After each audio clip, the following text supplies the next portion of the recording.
You're listening to the Huddle Up Podcast with Chad Jensen and Zack Kelberman. Join Broncos Country's deep divers at milehighhuddle.com and sound off. And now it's time to drop some knowledge. Okay, we are live, but I'm sitting straight in my seat like my grandmother would tell me, right? Good posture. It's the Huddle Up Podcast, but we got to let it breathe just for a couple of moments, gang. We got to bring on Facebook, make sure we got the entire MHH tribe under one tent here, and we're good. Welcome in. It's the Huddle Up Podcast presented, as always, by Mile High Huddle. I'm your host, Chad Jensen. With me, as always, my partner in crime, my fellow football priest, and the deputy editor of milehighhuddle.com. He is Zack Kelberman. Now, Zack, I know that this was a topic you touched on in depth during today's 8th installment of Kelberman's Corner, but as a duo with our dedicated audience, we got to touch on this. Ryan Fitzpatrick. Now, this was something you brought to my attention, the Woody Page tweet. I wasn't even aware of it till you brought it to my attention last week. But if what Woody said is true, and the Broncos have quote unquote talked to the soon-to-be free agent Ryan Fitzpatrick, is that not tampering? I mean, is that not something that if there's any provenance, like any actual evidence of that, the NFL could drop the hammer? Yeah, it's if that is true, which I kind of doubt, it's a very tentative, loose report, it would be tampering, but I'll say this not to you specifically, but to anyone out there. You're naive to think there's no tampering that goes on between NFL players, NFL teams before the start of the new league year. You're naive to think that teams haven't reached out for Deshaun Watson and spoken to his camp, and he remains under contract in Houston. It would be tampering. Maybe, though, Woody Page was riffing off that tweet and he checked in with his sources and he confirmed the Broncos will speak to or have spoken to in the past Fitzpatrick. Or he could be taking an educated guess, knowing the Broncos will be in the market for a veteran quarterback. He's predicted Andy Dalton, those types. He could be hedging his bets and predicting that they will reach out to Ryan Fitzpatrick. So if or when they do, he says, I had it first, I was right. That's the nature of our business, Chad. Not really who's it's want to be right and want to be fast. And I think that's what he was going for there. But It remains to be seen with less than a month now until the start of the open market. Well, and I think we know that I think it was 2016, and Woody might have even said this in the tweet.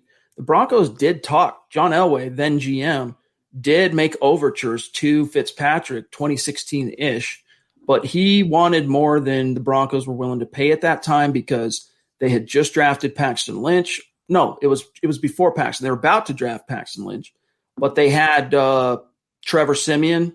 I don't know. Actually, it was probably a dumb move that they didn't just give him the money because all they really had, Peyton had just retired. Brock had defected to Houston. All you had was a 7th-round pick 1 year removed that had a one kneel-down snap as a rookie in 2015.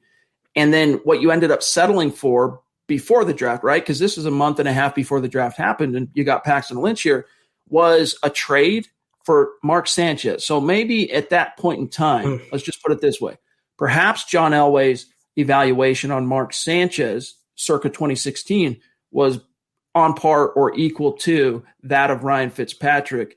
But now here we are 5 years, fast forward into the future. So when he says that the Broncos have talked to Fitzpatrick, I'm wondering how old that talking actually is. Like it could be old news. It probably is, but, you have to consider that tweet from Schefter was dated, I believe it was October or November of 2016, so it's 5 years ago. You have to keep in mind, like I said on KK today, Fitzpatrick's best season was 2015, so he was a year removed from living off the peak of his best season, which came with the Jets. They went 10-6, non-playoff team, but he set career highs in passing, all these other markers, and his value is highest. Nowadays, he's a backup or a strict quarterback mentor. Back then, he was still a starting caliber quarterback. So I understand the Broncos' deference there. They wanted to go with the younger player in Trevor Siemian. They had Paxton Lynch. It just didn't work out. I'm guessing that Page may have jumped the gun and he was exposed because that tweet was shared by a lot of people on Broncos Twitter. But knowing him and knowing how plugged in he is and knowing how he's been right on the money so far, Woody Page, the Broncos are going to probably sign a veteran quarterback. They're going to have their overtures with Deshaun Watson, but it's probably going to be an Andy Dalton, Fitzpatrick type, and it's looking like it's going to go in that direction. Guys, we're going to continue to talk about this. There's a couple other rumors / the Broncos being urged by this publication or that publication to sign this or that quarterback. There's a lot we're still going to get to tonight, plus whatever's on your mind. We see some great super chats stacking up some questions, some topics in the stream. We're going to get to that. Plus, we are super stoked, of course, to have the queen of MHH, Kristie, on the show tonight. We're going to grab her in just a minute or two. We got to first take care of a couple of matters of business, starting with the presenting sponsor of tonight's live stream podcast, Manscaped. Gang, 2 months are we now into 2021. We're hoping, we're praying that you have fully embraced the new year, new me mindset. And what better way to help you take that mindset to another level than with Manscaped, which is the best in men's below-the-waist grooming. And as you know, they've helped over 2 million men around the world keep their male grooming on point. So if maybe you let yourself go lately or in 2020 because of quarantine, Manscaped is here to help you reboot, stay clean, and shaved in 2021. Yeah, I have the lawnmower right here, and shout out to Manscaped because, Chad, a package from Manscaped showed up at my door today. I'm not sure what it is, but shout out Manscaped, our presenting sponsor. The lawnmower I love using, and by tomorrow's show, I will be cleaning up, as you can kind of see, underneath my chin, underneath my face, because again, guys, it's not just for below the belt. It's not just for those, unmentionable parts of your undercarriage. It's for your entire body, and I say this a lot, and I'm trying to advocate to and plead to anyone out there who's like me, who is a normal, ordinary guy who goes to the gym, you expose parts of your body at certain times, and you want to look good and feel good. And Manscaped truly allows you to do that. Whether it's the crop mop, whether you're working on your nose, your ears, whether you are working on your below-the-belt parts, it's ergonomic. It holds a charge forever. You has a light on it, as you can see. I literally have not charged this fully in like a week, and I use it fairly often. So I recommend highly to purchase Manscaped's products. It will not let you down. You have my word. So many different products. I love it. That's the thing about Manscaped. It's not just, shaving or grooming tools, so to speak. So many different things to help you take your male grooming to a whole other level. So embrace the new year, new me mindset. Head on over to manscaped.com and use the code HUDDLE. If you do, you'll get 20% off plus free shipping, and your boys, they'll thank you. That's right. Get 20% off and free shipping with the code HUDDLE at manscaped.com. That's 20% off with free shipping at manscaped.com, and use the code HUDDLE. All right, guys, couple quick things, and then we're excited to talk with Kristie. Now, this will be, I'm just realizing this, Kristie will now share the record for most superstar appearances on the show with Mike Evans. This marks that date. So we're excited, to talk with her. We're going to grab her here in just 1 second. Guys, are you following Huddle Up on Facebook? If not, take care of that right now. Open up the app, search Huddle Up Podcast, like and follow for obvious reasons, right? But also, if you're both liking and following the page, you're going to be entered into our weekly giveaways, a little swag, a little hat, a little hoodie, a little face mask, a little mug, what have you. So head on over there, take care of that. We'll put the link in the chat, make it easy for you. But almost everyone uses Facebook from their phones, from the app. Also connect with us on Twitter at HuddleUpPod, and then our main account at Mile High Huddle. My partner, Zack Kelberman, at Kelberman NFL. Myself, at Chad and Jensen. And then our producer, you know him as Buona Beast. On Twitter, he is known as at John K. MHH. And then also, we want to gently draw your attention to the merch store, huddleuppod.com. Go over there and get yo swag on. I don't know if you guys noticed this, but we did debut a new design. What was it? I think it was Friday. That's up on the page. Go check it out. We'll when we're not quite as pressed for time because we know Kristie's time is limited. Well, maybe we'll do a share screen and show you guys what we got cooking over there. But go check it out. It's another way to support what we're doing here. And hopefully you are amongst the throng who have become official supporters over on Facebook. If you're not, just open up Facebook, find Mile High Huddle's page, and most of you are already following it. There's almost 100,000 people following that page. You'll see the big blue button. It says Become a Supporter. Click that. You're in like Flynn. You get access to not only Kelberman's Corner, which drops every Sunday, noon Mountain Time, but we have a brand new draft show that's going to be debuting not this week, but the next week, with Eric Trickle, and it's going to be a deep dive draft nerd paradise for those of you who really want to kind of let your hair down and learn more about scouting, learn more about this 2021 NFL draft class and the prospect pool. So look forward to that. But to get access to that VIP video content, which is different flavors, a little bit different presentation than what we do here on these live long form streams, go to the page, click the button, become a supporter. You're in like Flynn. And if you're not in a position to do those things, gang, it is all good. Seriously, we are just tickled pink to have you with us here tonight. We do ask these three things, all right? We understand we're a little bit demanding. We do ask our audience to take action every single day. Every time we're live, we ask that you subscribe and like the video. It's crucial that you like the video, especially if you're on Facebook or YouTube.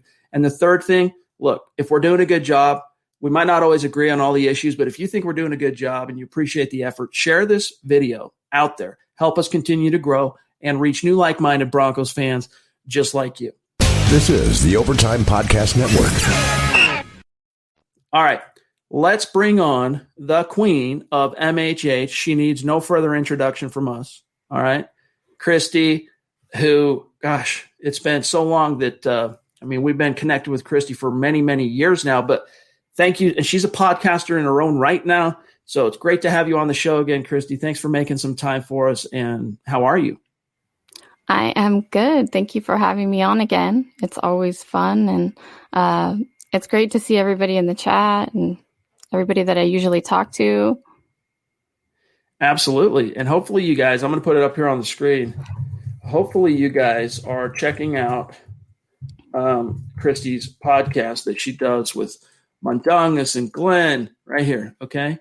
And with Richie and Adon and Boggins, Mile High Roundtable. Check that out if you haven't. It's on YouTube. It's on Facebook. But more Bronco talk for you. Crazy Bronco maniacs out there. But Kristie, first thing is first, the latest rumor about Fitzpatrick. Is that something that you're feeling? Like, could you see what's up, Mike? Appreciate the super chat. Could you see the Denver Broncos coming in and signing Fitzpatrick? And is that even something you'd like to see, considering whatever your take is on Drew? I'm not sure yet actually what your take is on Drew, but let's start with Fitzpatrick. I knew Mike was going to have to comment on that as well, but I'm not against him. If he comes in as a just to help Drew Lock, I think I'm cool with that. But right now, like, I don't know if you see my tweets or anything like that, but I'm more laid back. I'm not following everything like closely. And I don't, I wait until it gets a little bit closer to the time when things actually happen. And I think all the rumors that go around right now, sure, maybe they talk to him, but I think right now they're just dotting the I's and crossing the T's when it comes to who they're going to go after as a quarterback to bring in. So I'm not against him. He's a good veteran that Drew could learn from. So Chad touched on it, Kristie, but tell us how you feel about Drew Lock. I know you're on, the more of the bandwagon like we are, but how do you feel about his going into 2021, assuming he's the starter? How do you think he'll fare? Geez, that's a hard question. I hope that he fares well. We've seen him fare well.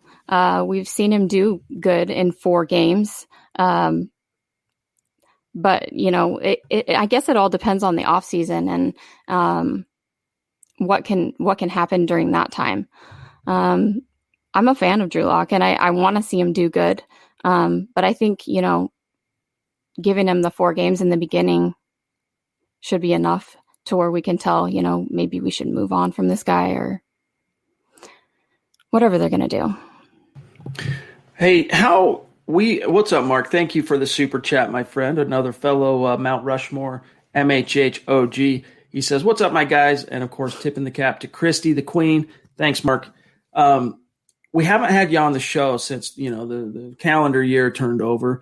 How surprised were you when on Black Monday, as they call it, John Elway didn't stand up there and say Vic Fangio is no longer the head coach of the Denver Broncos, but instead stood up there and said, "I'm firing myself. For lack of a better term, I'm relinquishing GM duties. I'm stepping away." Did that surprise you? And did you like the hire of George Paton? Oh yeah, I'm all for Peyton. Anything that's fresh and new. I think John Elway sensed that the team needed something fresh and new, and I think it was big of him to, step down or whatever you want to call it. I think the hire was smart, and John Elway's always been smart. People can disagree, but he's a businessman, and he's a smart businessman, and he's trying to do what's best for the team. So that's it.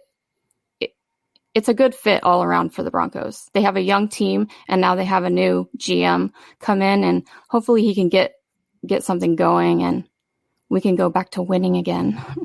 Be nice. Yeah. Zach, I'm just grabbing this, and I'm serving it back over to you from Zachary Smouse in the house. Bonafide stud, bonafide superstar. He says, "Hey, fam and queen, I just want to say thank you for being you." Very kind, very sweet. Appreciate you, Zachary.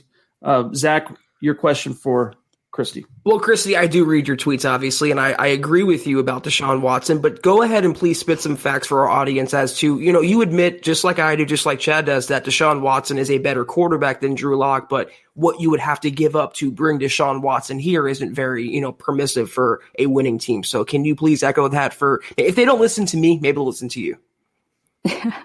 Yeah, I don't know about that, but, there has to come a point when you say that's too much. Everything that the team has done this far to get where they are, it's consistency. And so if you're going to tear apart the consistency by giving away players, you're going to give away picks, you're going to give away this, you're going to give away that for one player. Sure, it's Deshaun Watson. He's great. Is he that great to where we're going to give up anything that we've already done so far with our team, all the consistency? This season wasn't the best, and they haven't had a lot of time together, but they're a young squad. And I think keeping them together and keeping that going into the next season is going to be all the difference in the world for the team. Continuity is very important, and especially for a young team at the coaching level, absolutely crucial. Glenn, you're Kristie's corner. Yeah, there's an idea. Appreciate you, Glenn. Good to see you, dog. I was just talking about you, by the way, the other day. We were talking about a friend of mine. We were talking about Bad Religion and have you read the book? And I'm like, dog, let me tell you about the book. I got a special little story about the book, but nevertheless, good to see you, my friend. Quick super sticker from the resident MHH male model, Muhammad Badri, who is on here giving props, showing some support, was also there today at noon for Kelberman's Corner doing the same. So talk about consistency. Yep. That's Muhammad's middle name. Appreciate you, dog. So let's talk real quick here. And also he's got a specific super for Kristie here. The queen in the house. Appreciate it, dude. Let's talk about the draft. Now, as you know, Zach and I, we have our opinions, but we don't get up here and pretend to be draft experts, right? We kind of form our opinions on the draft class each and every year. The farther we get into the new year, and the closer, I should say, we get to the draft.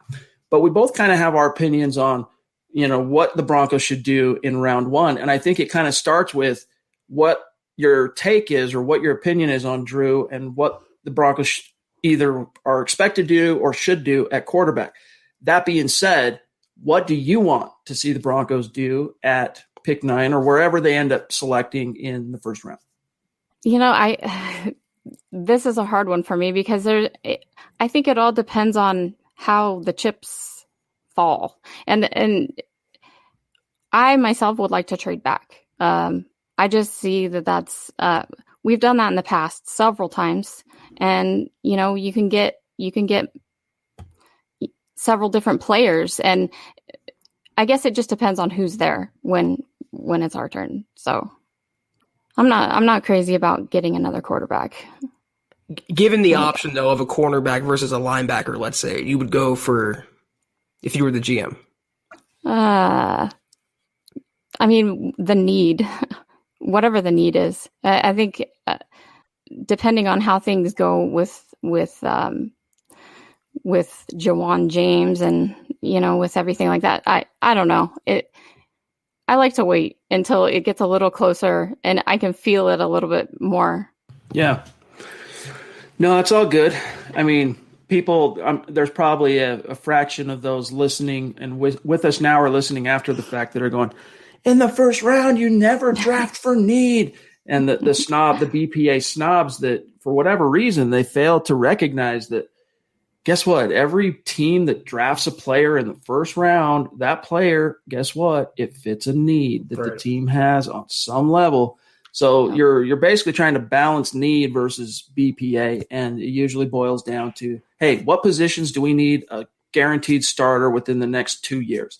All right, who's the best player available when we go on the board at one of those positions? That's who we are taking. But a lot can change. You're right. Like between now and the draft, I mean, shoot, we're now 2.5 weeks from free agency opening up, and it sounds like if there is no Deshaun Watson mega trade, right, it sounds like the Broncos are going to make pretty quick work of going out there and at the very least signing some sort of veteran fail-safe to come in and, I guess, both push Drew, mentor Drew, and provide that insurance in case Drew falls on his face in 2021. Do you have a preferred option for that? I mean, we talked about Fitzpatrick. There are other options out there. Cam Newton, Jameis Winston, a couple of former number one overall picks. You got the likes of Nick Foles, Andy Dalton. I think Mitchell Trubisky, right, is going to be out there. So do you have anyone that you think would be a good fit for what the Broncos could need in terms of complementing Drew? This is the Overtime Podcast Network. Yeah. Whoever can help Drew the most, that would be the best. Whoever's willing to kind of get behind Drew and not want to take over his spot. That's who would be the best fit. And I mean, Fitzmagic, I mean, he's done good in his time, but I don't know if that would be a good fit behind Drew. He's more of a showman. He likes to be in the front center stage, and we need to see what Drew can do. So he needs to be, front and center. 2 points real quick. Anyone who missed KK today, I did a whole using stats, guys, and facts, nothing, with bias or opinion. I laid out why Ryan Fitzpatrick never makes his young quarterback better, and in fact actually takes his job from him. So the point Kristie's making is spot on. And also about trading back in the draft. This is actually way more likely than trading up in the draft. Anyone hoping for Deshaun Watson, hoping for Peyton to give up the number 9 overall draft pick and future draft picks, I think will be sorely mistaken. It's a lot more realistic. Like Kristie said, they trade back if their guy isn't on the board into the teens and keep stacking those darts in which to throw at the dartboard. I like that. Well, Kristie, thank you for giving us some of your time on a Sunday evening, and tie in Mike Evans for the most appearances on the show. And of course, this won't be the last time because you're going to surpass him in the very near future, because we want to get your take and get you back on the show shortly after free agency. And we'll get your reaction to some of the moves the Broncos make. I mean, we'll see, because last year the Broncos kind of took it easy in the first wave of free agency. They kind of waited and then signed Graham Glasgow kind of towards the end of that. And then the year prior, I guess they did go out and spend big, splurge big on Juwan James. But then they kind of waited and let things settle and signed the likes of, Bryce Callahan as a second or third wave guy. Then I guess there's also Melvin Gordon last year. But anyway, it's going to be fun to see how it shakes out. But we'd love to have you back on shortly after the first wave or two of free agency. Get your take. Yeah, I'd love to come back on. It's always a good time. All right, guys. Well, listen, you got to follow Kristie on Twitter. And I'm going to show you how to do that right now because she's a great follow. All right. Very insightful, fun, knows her stuff about the Broncos, and very engaged on Twitter. So follow Kristie at Miss Kristie. That's Kristie 78 on Twitter. And check out her podcast. All right. Mile High Roundtable. But Kristie, thank you so much for coming on. It's always great to see you and catching up with you before we went live and chit chat and shooting the breeze. So thanks again, and we'll see you. We'll see you and talk with you soon. Thank you. Thanks, Kristie. All right, there she goes. The queen of MHH has left the building. All right, it's like in Elvis. Go ahead, Zach. I just want to say, hopefully she's still listening. Kristie, I should have did this a few seconds ago, but thank you so much for all your support, all your generosity, all you've done, not just on this podcast, Kristie, but you go back also to the 24/7 Facebook Live days. You have championed my brand, MHH, anything we've done collectively about the Broncos every single day. Among our members, I hate to say it, but you really do place in the top 3, and we cannot thank you highly enough. Thank you. We love you so much. Indeed. I echo that 100%. She is an OG. And She's amazing. You hear the phrase all the time, even to this day. He's been dead almost, 40 years, something like that. Elvis has left the building, right? He was the king of rock and roll. Well, the way that term came to be was when Elvis would play a show live. Anytime you've been to a concert, right? They play their set and then they'll leave stage, lights will go out, people will kind of cheer, and then they'll come back on, play a 2 or 3 song encore for the most part, and then they're done. Well, when Elvis would play, he'd come out, he'd do the encore after his set was over, and then people wouldn't leave. They would just continue to chant and scream, and so finally, the people, the promoters, whatever, they'd come on the PA and say, "Elvis has left the building, gang. He's gone. Like, go away. He's gone." And that's where the term came from. Then they'd be, "Oh, okay. Lights come on. All right, let's leave." The Queen, Zach, has now left the building, and we look forward to getting her back here in the near future. We feel blessed to be in her presence, Chad, as the Queen. Tyler, really becoming a bona fide superstar. It's every single stream with very few exceptions. Not only is he in the chat, contributing to the conversation, but supporting what we're doing here at MHH. And it's not just the Huddle Up podcast. He's supporting Building the Broncos, Dove Valley Deep Divers, Mile High Insiders. So, Tyler, we see you. We appreciate you, dog. Keep it up. And we're getting pretty close to where we need to get you a T-shirt or something, dude, as a small thank you for how supportive you've been to what we're doing here. So reach out to us, all right? Send us an email, milehighhuddle@gmail.com. Give us your address. Give us your T-shirt size. We'll shoot you out a T-shirt, dog. But he says, "Hey, fellas, just wanted to show some love for all you guys do. Keep up the great work. Denver Broncos for life. MHH for life." Appreciate Thank you, that, Tyler. Appreciate you. Here's a question from EA Shalom on YouTube. Appreciate you being with us. If Peyton signs Fitzmagic, does that officially end the Deshaun Watson to Denver noise? Zach, my answer to that would be it depends on when and where. It depends on when it happens. Because if it happens like right away in free agency, the Broncos go out and sign Fitzpatrick, I think they've already kind of oriented themselves, if that is how it shakes out, toward we're going with Drew and a veteran fail-safe. This is the last hurrah, the last stand to Drew Lock in 2021. But then if all of a sudden the phone rang and it's, what's his name, Easterby over there in Houston, and the new GM, Nick Caserio, saying, "Hey, we decided to put Watson up for trade," then what, Zach? I just think, how many quarterbacks do you need? Honestly, like if you have Drew Lock on the roster, you still have Driscoll, you still have Brett Rippon. If you sign Fitzpatrick, you're good. You have your young guy, you have your fail-safe.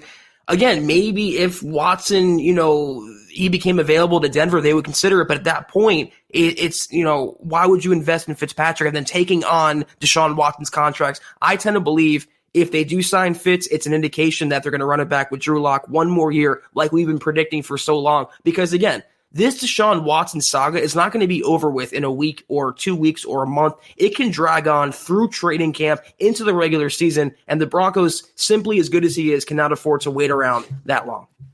And it's the height of irony, Zach, that, by the way, Levi, another superstar that was in there today for Kelberman's Corner and then showing some love. Thank you, We Levi. love you, dog. And we're in March, and I'm going to take a look real quick because I have to remind myself. I put it in my phone so I don't forget who's on deck. But let me just take a look here. On Wednesday, we have Boggins. The 10th, we have Jay Ritchie.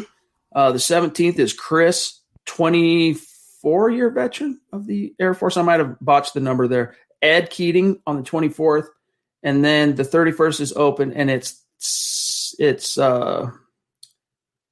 Levi, what date did we schedule for? It's not in my phone, dude. Remind me in the chat, dude. John, keep an eye out for that.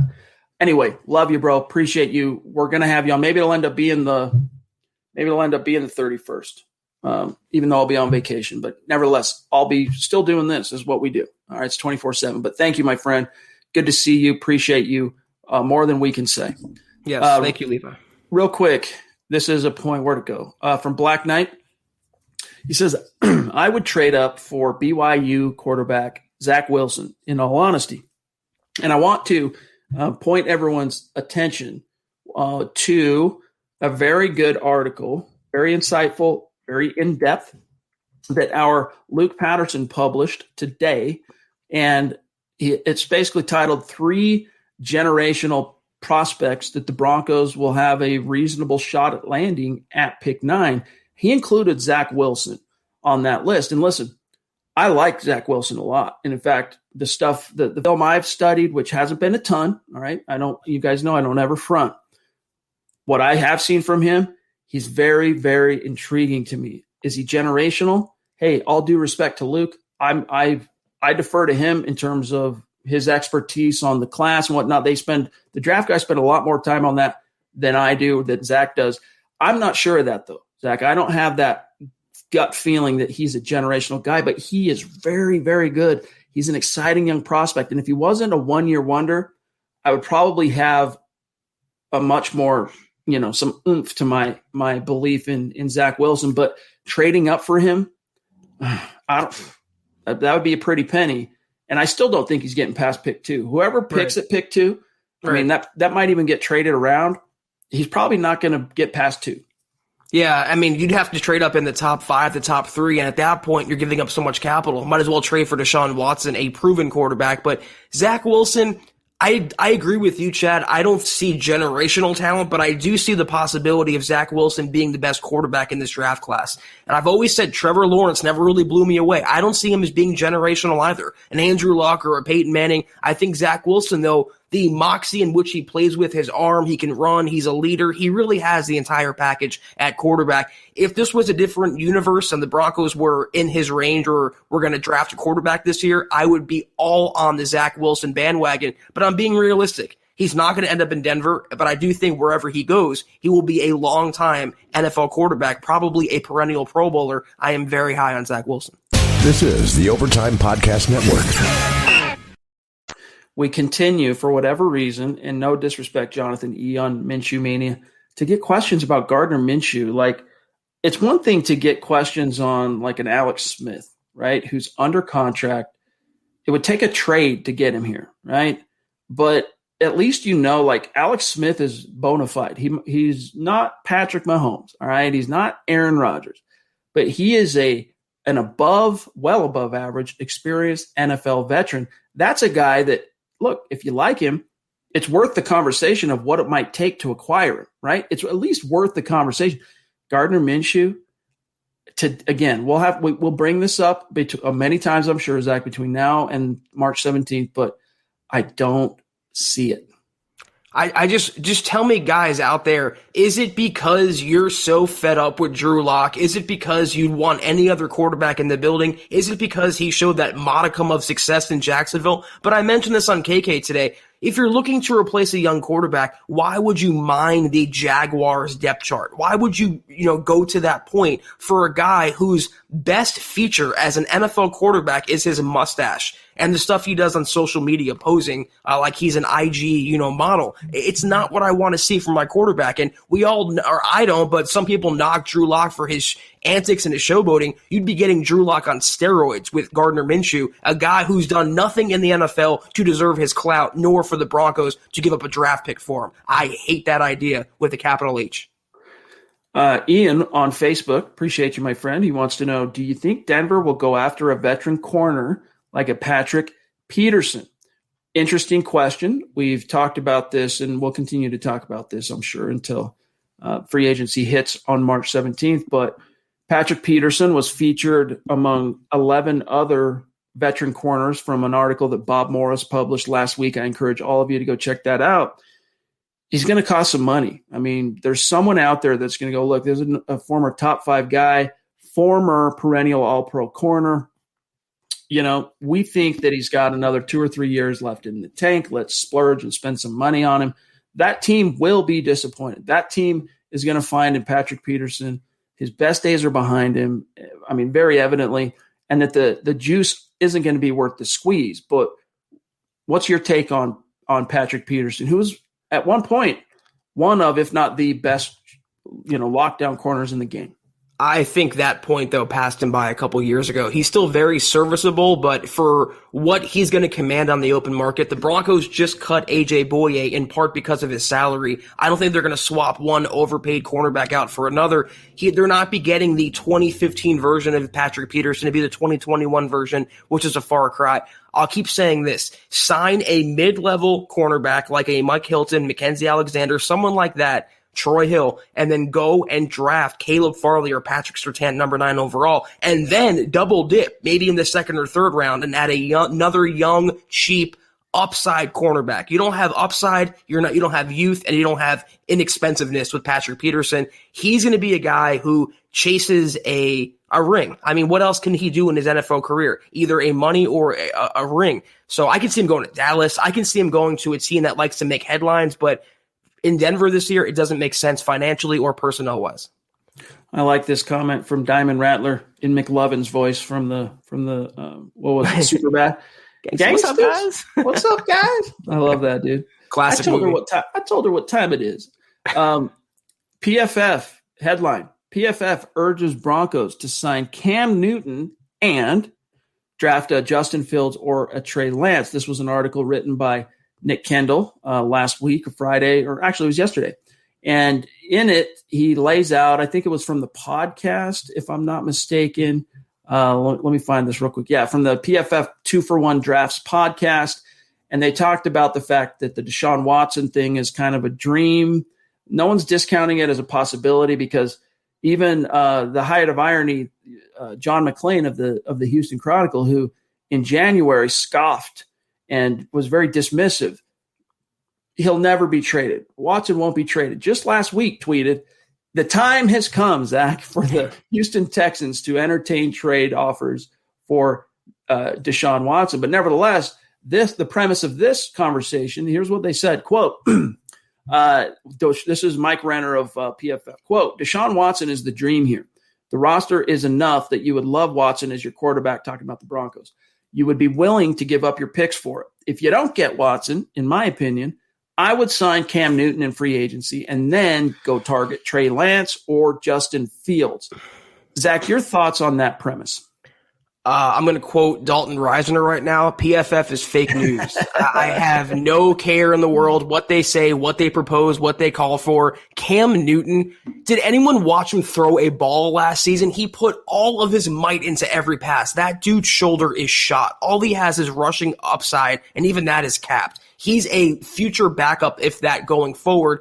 But to sign Cam Newton and then to draft arguably the most, among the top 3 or 4, arguably the most high risk quarterback in Trey Lance in the draft. I don't agree with either scenario, but it's another example, Chad, of the national media not really having an understanding of how the Broncos want to operate or how they will operate in reality at quarterback. So Renner's co-host, Gale, this is the last thing on this topic. Is it Austin Gale? I think his name is. Here's what he said, quote, Deshaun Watson excluded. If the Broncos don't land Watson, I do think their plan is going to be Drew Lock competing with whomever they bring in, whether that's Jameis Winston, Andy Dalton, Ryan Fitzpatrick. He throws in here, inexplicably, Gardner Minshew, or a quarterback in the draft. I do think they want to at least let Drew Lock compete. They just aren't going in on this new style of offense with Newton and Lance. There's just no way. So he's rebuffing the notion of a Newton-Lance type combo only because they love Drew Lock. I do think Denver loves Drew Lock. Now, Gale is actually a little bit closer to the bone than his co-host here. The Broncos, they do really like Drew. They have some very, very high hopes still for Drew. But if they can get a day one upgrade, they're going to try and do it. And now's the time, like from January till free agency or until the draft, honestly, is the window in which if there is someone available, that's when you make that move. But it's not that easy. It is, this year, 2020 was an outlier, right, for multiple reasons, and not just for football. Obviously the macro reasons of the pandemic and the economy and the election, all that was an outlier. But you want to talk about another outlier, Zach, is how many in 2021 franchise caliber guys are even in the conversation for being available, from Matthew Stafford getting dealt, Jared Goff getting dealt, to Watson potentially getting dealt, and even Russell Wilson rumbles in Seattle. He told his agent that there's only 4 teams he'd consider playing for. And I hate to break it to anybody, Broncos were not one of them, but the Raiders were. So it's a weird offseason, but I just can't see the Broncos doing a Cam Newton, Trey Lance combo. I think his co-host was a little bit closer. It's about Drew and a fail-safe one last time. I bet the Drew haters are just punching air right now, though, Chad, because Drew Lock got some positive praise, and it's someone else echoing us saying the Broncos actually like Drew Lock, and they realize he has upside, and he might not be moved this offseason as a starting quarterback. Cam Newton being signed, to me, is more realistic than the Broncos drafting Trey Lance. I just don't see them going quarterback this year. Now, if Lock bombs this year and they go in the draft next year with a top 12, 15, top 10 pick, then I can say rookie quarterback, but not this year. In terms of Cam Newton, though, think about how he played last year when the Patriots and Josh McDaniels, say what you want about him, he's a creative offensive mind, great OC. If he maximized every bit of what 30-whatever-year-old Cam Newton is right now, can you imagine taking that and putting it with Pat Shurmur? Why? Why would we even entertain that? It would not bring the Broncos any success. It'd be a wasted year when they can just roll back with Locke one more year, and it wouldn't necessarily be a wasted year. He could bust, but he could boom. I don't see Cam Newton booming anytime soon in Denver. David, appreciate the comment. Excuse me, and appreciate you being with us. He says, Locke is definitely worth a chance on Facebook here. Mark my words, we will be upset if we don't allow him the necessary time to become great. And then also shout out here to Drew Love, one of our supporters on Facebook. Great to see you, my dog. And also to connect with you on Twitter. So here's a question real quick, John, from Robert Caslow on YouTube. Always has really good, insightful questions. We like to get to them as often as we can. Of course, the superstars come first, but Robert, you do put some really – obviously you put some time into thinking up these questions. But he wants to know in this case, what round should the Broncos go after an offensive tackle, Zach? I had this question on KK. They asked, my opinion, the day one tackle for the Broncos next season at right tackle. Juwan James isn't being moved off his post because of the money the Broncos owe him. So as long as he's healthy, willing, and able to play, he will be the starting right tackle. But like I said, they have to prioritize that position by the 3rd or 4th round max. I mean, preferably by the 3rd round, but I can see them going defense. They cannot wait until the 7th round. They cannot pick up some undrafted free agent. They cannot wait until August to pick up a DeMar Dotson. It's time they prioritize tackle and build the cupboard, Chad. Despite having on paper 2 starting tackles, 1 injury, 1 opt-out, 1 whatever leaves them where they were this year, and it wasn't pretty. I don't want to rely on Elijah Wilkinson for another season at right tackle. Meek jumping in, one of our superstars with the Mile High salute. Appreciate that, my dog. Good to see you as always. Appreciate you. John, I want to just real quick. We got Meek, Rello Takeover, Tony D.A. Dub, Discount Audio and Wills, Jesse, Brandon, King Kirk, and then we're going to be current. And we're pretty good on time right now. We're sitting here at almost 43 minutes. Rello Takeover, good to see you, my friend. Thank you for the super. Why didn't the Broncos get Ryan Fitzpatrick in 2016? Price. He wanted more than the Broncos were willing to pay for what they viewed him as at that point in his career. And what year was it he was drafted, Zach? Wasn't it like 01 or 02? It was a long time ago, yeah. A long time ago. And so it was already – he was a known commodity then, right? 5 years ago, NFL GMs knew what Fitzpatrick was. He's a Band-Aid starter. He's fool's gold franchise guy. He's not a franchise guy, but he'll fool you the first half of the season into thinking he might be able to provide that kind of juice. But in the end, you'll realize it wasn't worth the squeeze, and you got to go to plan B. And that plan B, in many cases, Zach, has been a highly drafted young quarterback that they end up putting in. And it rarely goes well, as you pointed out today, in terms of the Fitzpatrick canon, for lack of a better term. It's something to consider. It's something to be a little bit concerned about if you are among those out there that want that glorious beard of Fitzmagic in Denver. Don't fool yourself, because it could turn out to be Fitz tragic. The Fitzpatrick quarterback tree is just a bunch of rotting branches. And anyone who didn't see KK today, I highly recommend, if you're not a subscriber, to subscribe, because my KK episode, it lays out specifically using stats why the Broncos should stay the hell away from Ryan Fitzpatrick. And I think Kristie laid it out pretty well in what she said, that Ryan Fitzpatrick, indirectly or directly, wants to be a showman. He wants to be the one with the gold chains and the chest hair sticking out, rocking the shades on the sideline. But the reality is, every young quarterback he's ever mentored, going back to EJ Manuel in Buffalo, has never succeeded. And when he does enter the game, when he does end up inevitably replacing a young quarterback, he's doing so because that young quarterback did not get better under his tutelage. So he doesn't bring you success. He's had one winning season in 16 years. He doesn't bring you success as a starter. He doesn't do anything as a backup. He'd be a waste of money on the open market at 39 years old, by the way. It was interesting. I mean, Zach's research did uncover something that I didn't realize. I mean, not on the front of brain anyway. Once you realize it, if you were watching KK today, you go, gosh, that's true. Yeah, these different stops he's been at where it was him kind of holding a place for a young, highly drafted young guy to eventually succeed him.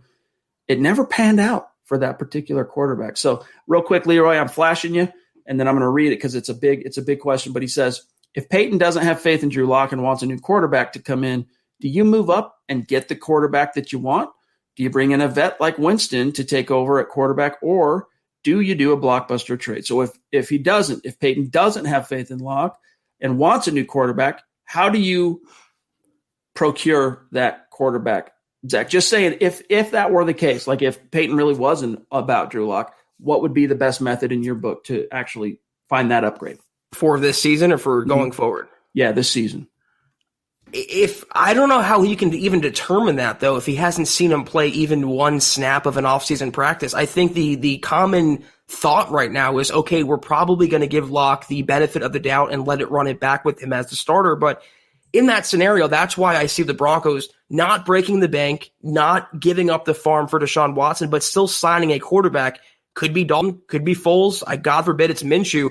He's going to sign some quarterback that presents an upgrade on what they have now behind Drew Lock. So that would be my answer. He's going to replace him, but not really replace him. It's giving him competition, but also letting Lock blossom, hopefully as the starter. The only thing he can do, Chad, is either acquire a no-doubt franchise quarterback or bring in a second-tier veteran backup and either push Lock or have him take Lock's job. It's only two options. John, just for what it's worth, oh, there he is, D.A. Dub. Tony in the house. Man, it's good to see you. How are things in California? Hope it's going okay. Hope the business is doing okay. Hope it's rebounding from last year and everything. Discount Audio and Wills, appreciate you. He says, what would you think of this trade? Number 9, Locke, and this year's second to Seattle. Dallas sends Seattle's 10 and next year's 1 and 2. Wilson to the Cowboys, Dak to Denver. So like a 3-way trade there, Zach. What would your thoughts be? Well, this stokes a lot of my fires personally. We'd be living good on page views, or at least I would. But, yeah. I just don't – three-team trades, 3-way trades rarely, if ever, go down in the NFL. This is not the NBA. I said on KK, though, I know it's not realistic, but Dak Prescott is a free agent. I don't think he's going to leave Dallas, but this is why I'd advocate signing for him, even though I am a Lock supporter, because you don't have to give up the draft compensation to acquire him. Yes, he wants a big contract, but that's it. Deshaun Watson has a big contract, too. In reality, though, I don't see Russell Wilson leaving Seattle. I don't see Dak Prescott leaving Dallas. So the question's ultimately, unfortunately, moot. It would be awesome if Dak were actually attainable, but Dallas would be remiss. Even coming off that grievous injury, like you got to get him, even if you franchise him again, but like you got to keep Dak in Dallas. Right. Jesse Edrick really has come on strong of late as a superstar. Appreciate you, Jesse. He says, guys, is there a reason Tom McMahon is still here, the special teams coordinator in Denver? Yeah, it's Vic Fangio. Look, that whole thing with Rich Scangarello, right? The 2019 first-year offensive coordinator, him getting fired. What was so atypical about that, and it's outside of Fangio's MO. Fangio's very loyal to his guys because he sees it as, look, if I handpick this guy, if this is my hire, like my opinion's not going to change based on 1 year. Things didn't go well for the team. So let's just, make a head roll. Let's find a scapegoat. That's not how he rolls. He's an extreme, because he's been in the business so long, like he's a loyal guy. So why did Rich get the axe? You say, well, because Rich was not a Fangio hire. He was foisted upon Fangio by John Elway. And so when he had an opportunity to get a guy that he could handpick that he felt was more in line with his own philosophy and Pat Shurmur, he pounced. So therein is an indirect answer to your question. Tom McMahon, even though he was inherited, he was a guy that Fangio kept from the previous regime. He did choose to keep him. Like that was his decision, Zach. And I think a big part of that, again, it boils down to loyalty on Fangio's part, like it or love it. He has compromising pictures of someone in the Broncos organization. Fangio owes him a lot of money to pay off a gambling debt. I don't know why Tom McMahon has a job. Those are all speculations, but it's almost an indictment on Vic Fangio as a head coach. And I know it's a roundabout way of criticizing him, but you have to also evaluate your own staff and see what's best for the team. To get rid of a first-year coordinator who went 4-1 with a rookie quarterback, but keep a special teams boss that's been so negligent to that side of the ball and so incompetent on that side of the ball, is what are you looking at? What are you thinking? And Vic Fangio, it's not an Elway or a Peyton decision. He has full autonomy on his coaching staff. I have no clue as to why he still has a job. He should have been fired last year. I thought for sure he'd be fired this year. I am out of reasoning for it. I do now know. All right. Let me grab this one. 2 super chats from Brandon Harden. Thank you, my friend. And I'm trying to remember if I remember this question, this comment, Bama Broncos, was it from Facebook or Twitter? I'm trying to remember because I just did a quick cursory glance over my Twitter DMs, and I think it might have come on Facebook. But either way, connect with us on Twitter, all right? He says, Bama Broncos, we have to draft a right tackle in the second round, ? Hey, that's a position, for what it's worth, that I would be open to the Broncos taking in round 2. I'm not really feeling it in round 1 because of how grievous the holes on defense are. And look, even if you somehow – hit it out of the park, Zach, in free agency, and you find a coverage linebacker, and you find 2 starting caliber corners. I'm still not feeling taking I would rather, seriously, let's pretend you filled ostensibly your coverage linebacker hole and both corner holes in free agency.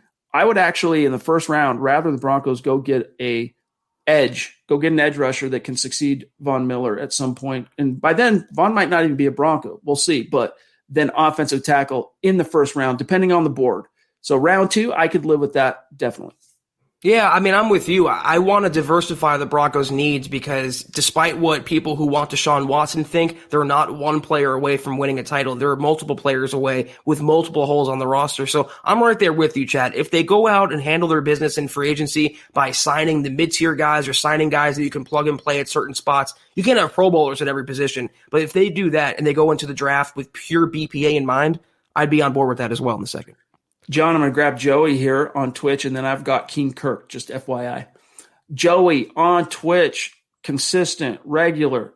Appreciate you, man. He says, if we draft a quarterback at pick 9, we'll know we will have to wait at least another year to be competitive on both sides of the ball. Plug the holes on defense this year and examine Drew's year. Excellent point, dude. This is something we've been saying for months now. It's been months. We can say months now, Zach. Look, Vic Fangio is in a make or break. All the King's horses, all the King's men, talking about Justin Herbert, could not keep or forestall Anthony Lynn from getting the axe for the Chargers, right? The best laid plans and the best production, record-breaking numbers from a rookie quarterback last year. Chargers couldn't win. They had too many holes in other places. Lynn got the axe, okay? Fangio recognizes that. It is rare, Zach, that a rookie comes in, quarterback, plays well enough to get his team over the hump into the playoffs. Not to say it doesn't happen. It happens, but it's pretty rare. It usually comes year 2. Like even Lamar, look, dude, his rookie year, he took over for Joe Flacco, who had set them up pretty well. The Ravens, he took over the second half of that season, played really well, guided them to the playoffs. Patrick Mahomes, I mean, he popped year 2. We could go on the list. I mean, Carson Wentz, when he popped, it was year 2. Fangio is smart enough, Zach, to know that a rookie quarterback, it ain't going to save him. It's not going to save him this year. And he's got to win this year. He can't – the Broncos are not going another year at sub 500 and still keeping Vic Fangio. It's just not going to happen. No way. And this exact comment is the point that we literally had just made. And it's the most, I think, for right now on February 28th, the most realistic outcome. Is it the most popular outcome? No. Is it the sexiest outcome? No. But I think it's the most realistic. You add a couple pieces to the roster. You fill the holes where necessary. You have a young quarterback on the roster who's still very, very cheap and still developing despite what other people want to say about him. I don't know that Vic Fangio is so smart to realize that, but I know George Paton is so smart to realize that, and he's calling the shots right now. And no matter what Vic Fangio's status is, Paton wants to win this season too. He doesn't want to start his first year as Elway's successor, being a sub 500 team, winning 4 or 5 games. He wants to make a good impression as well, and that goes hand in hand with Fangio's job status. King Kirk, by the way, John, I'm going to grab Kirk, and then I got a question here that I want to address from Colts Nation. So it's a non-super chat. We'll grab that one really quickly. King Kirk, hey, I know you've super chat. This isn't the first time, but hey, welcome. Thank you. Stick around. Appreciate you. Make sure you connect with Zach and I on Twitter because we like to be able to not only keep the conversation going, but shout out our superstars, keep tabs on you, and just stay engaged. So look us up on Twitter. He says, sign Ryan Fitzmagic on a 2-year deal and let Drew Lock sit and learn with this young offense. Drew is the franchise quarterback. I'm not mad if he's out. I'm not mad if he's our quarterback for this upcoming season, but I do like signing Ryan.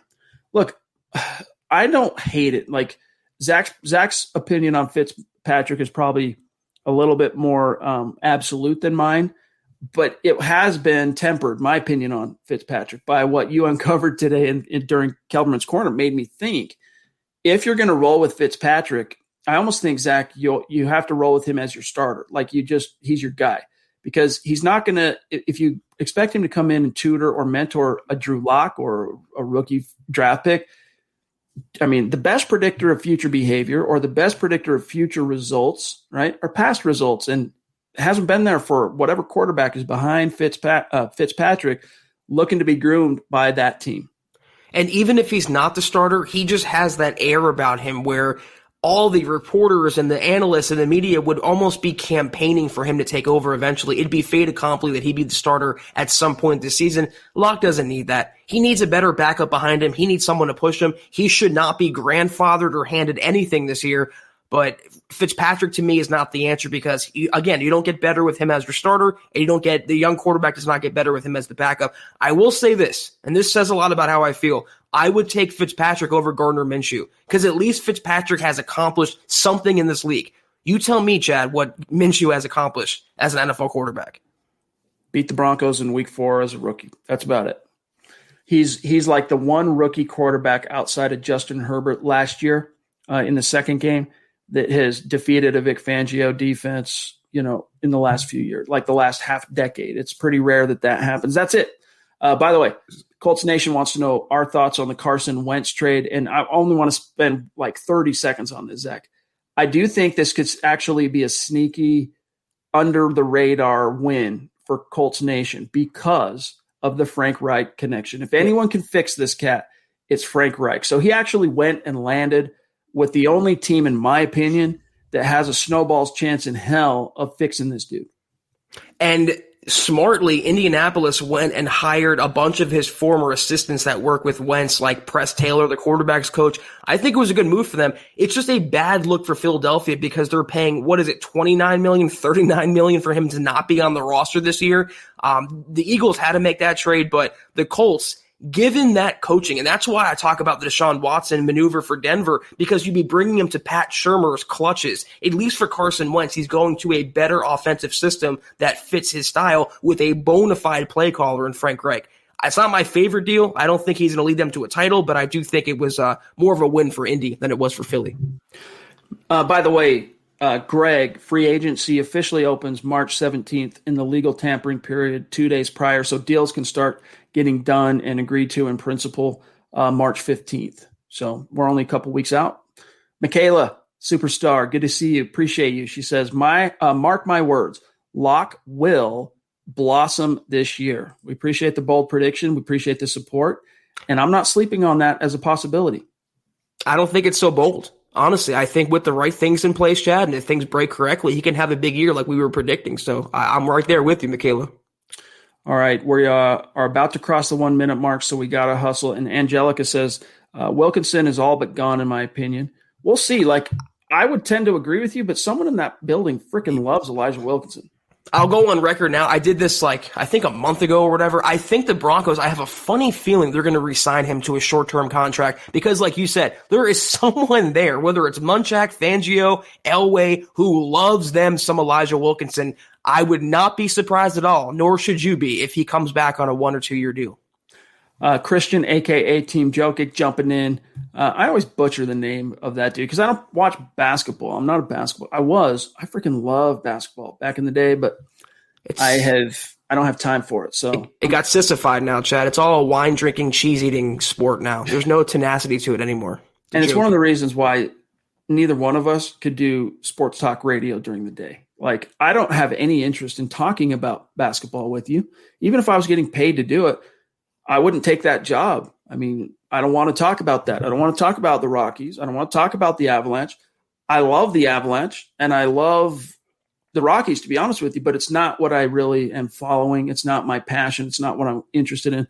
So anyway, Christian, how do you guys feel on Draymond Jones' potential next season? He's my breakout candidate for us 2021. Who is y'all's breakout player for us next year? Really good question. On the defensive side of the ball, I don't think you could really point to anyone other than Draymond in terms of who can be that pop guy for the defense, unless you wanted to maybe say Bradley Chubb, because even though he got a Pro Bowl and even though he was named to the Rookie of the Year teams in 2018, he was on the PFWA All Rookie team, which is whatever. But nevertheless, I still don't think he has had his pop,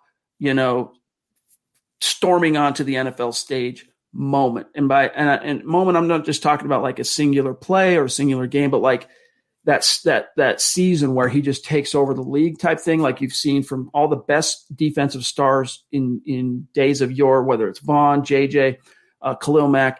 It could be Chubb, but I'm probably going to lean with you on Draymond. Yeah, I mean, I think it'll be a slam dunk Pro Bowl season for Draymond Jones, if we're being honest here. I think he has all the upside in the world, and he's really gotten better by leaps and bounds the last couple seasons.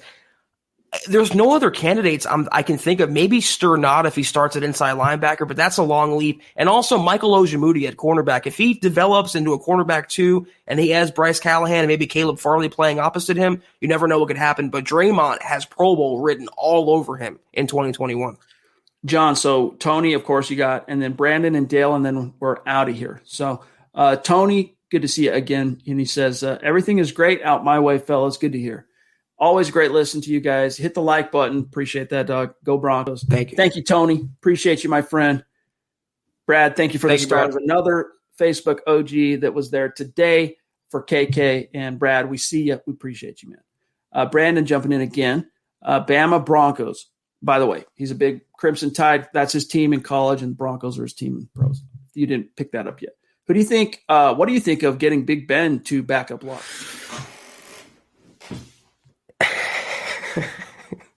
You asking me, or you want to go first? Because I'm just go ahead. We talked about this on KK. We joked about it. Like literally every single quarterback is going to be linked to Denver. Brandon, I appreciate the comment. I appreciate the support, but no. Just for literally so many reasons. No, he's expensive. He's old. He's breaking down. He's a walking miserable, Chad. I really don't like Big Ben. I haven't liked him for quite a while, nor do I want him to come in and be the most expensive backup in league history to Drew Lock. So no. Yeah. I mean, and plus Pittsburgh, all the overtures. I know that was a question for a couple of days there. Was it last week or the week before? I think it was the week before. But it sounds like they've just got a couple of I's to dot and T's to cross, but the Steelers if he wants to play football again in 2021, the Steelers are going to make it happen. Dale, superstar. I think this is our last one for tonight, but good to see you, bro. He says, Zach, I heard your 10-year warranty about Watson comment from the other day's podcast. Just wanted to say that it was golden. I need to get Twitter just to follow you. Yes, Dale, you need to get Twitter, dude. I look for you every single day. I can't find you. Create the account, find us, and then we'll be connected. And anyone else out there, if you don't have Twitter, we strongly urge you to sign up for Twitter, follow us, follow the pod, follow everyone involved. It will be worth your time. As toxic as Twitter is, I promise you on that. But it's really only toxic if you want to like play in the political landscape. If you stay out of politics and culture and you're just following your team, it's actually pretty fun. You stay on top of the news, you keep the conversations going. It can be pretty fun, but my mentions disagree with that, Chad, completely. Well, for guys like us that are, that are more like media public figure side of things, it can be a little hairy at times for sure. But guys, I think that's got to do it. Let me just grab this from Akeem on YouTube. Akeem Gori jumping in to say, hey, Zach and Chad, I'm Akeem. I'm a longtime listener from Louisiana. Cool. Hashtag state of being, baby. Just want to thank you guys for all your hard work. It really means the world to me to get back to watching my guys. Hey, dude, appreciate you. Akeem. Thank you. And actually, you know what? That reminds me of something. There is a sequel, okay? Coming to America 2 is coming out. All right, Eddie Murphy. I never thought this day would come, but it's coming. March 5th. Here I am promoting Amazon Prime Video here. But, dude, I love the first Coming to America. It's one of the classics with Eddie Murphy and Arsenio Hall. Dude, they're doing a sequel. I've watched the trailer. It looks good. I'm stoked. I think it's going to be funny. Yeah, I wouldn't get your hopes up. I mean, they reboots never turn out well. But you're right, Chad. That was a classic with Eddie Murphy, and it's just I'm excited. I'm tentative also. It seems like lately there's nothing in cinema, Chad, that's a classic anymore. It's kind of fallen off the radar, so we'll see what happens with that. Blank916, thanks for being with us on Twitch, my friend. All right, guys, that's got to do it for tonight's episode of the Huddle Up Podcast. Appreciate each and every one of you for being with us here tonight. But before you get out of here, I got to show you something. Check this out, okay? Let me find it real quick. I should have had it queued up, but I lost track of time. Let's see, where is it? The new view all. Let me find the new T-shirt here. I think you guys will get a kick out of this. Everyone that's has seen it so far, that has given me feedback, given us feedback, has been stoked on this. Bear with me 1 second. Going through. Hey, I forgot. We got the baby onesie for those of you new parents. Here it is. All right. Thoughts on this design, gang? We want your feedback. All right, there it is. Can you make that out? Yeah, you can see pretty well. There it is. Yeah, Mile High Huddle, new T-shirt design. This is the tip of the iceberg. We've got a guy named Jake that's helping us with new designs.